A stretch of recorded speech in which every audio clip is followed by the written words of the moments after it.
বৌদির স্বামী দুবাই থাকে, দেশে আসে না।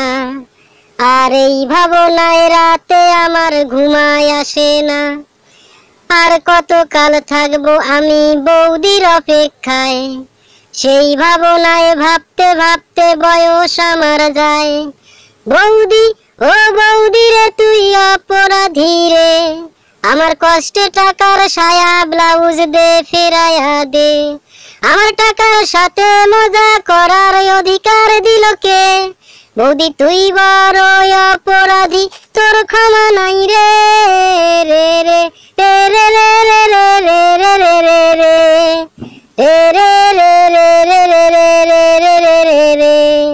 রাইতে দিনে বৌদির কথা মনে ভাবিতাম, আর রাত গভীরে চুপি চুপি দেখিতে যাইতাম। জানলার ধারে সারাটি রাত কাটাইয়া দিতাম, আর সকাল হইলে ক্লান্ত হয়ে বাসায় ফিরিতাম।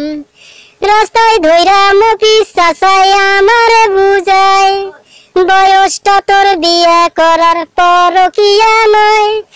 বৌদি, ও বৌদি রে তুই অপরাধী রে, আমার কষ্টে টাকার সায়া ব্লাউজ দে ফিরাইয়া দে। আমার টাকার সাথে মজা করার অধিকার দিল কে? বৌদি তুই বড় অপরাধী, তোর ক্ষমা নাই রে। বৌদির স্বামী দুবাই থাকে, দেশে আসে না। আর এই ভাবনায় রাতে আমার ঘুমায় আসে না। আর কতকাল থাকবো আমি বৌদির অপেক্ষায়, সেই ভাবনায় ভাবতে ভাবতে বয়স আমার যায়। বৌদি, ও বৌদি রে তুই অপরাধী রে, আমার কষ্টে টাকার সায়া ব্লাউজ দে ফেরাইয়া দে। আমার টাকার সাথে মজা করার অধিকার দিল কে?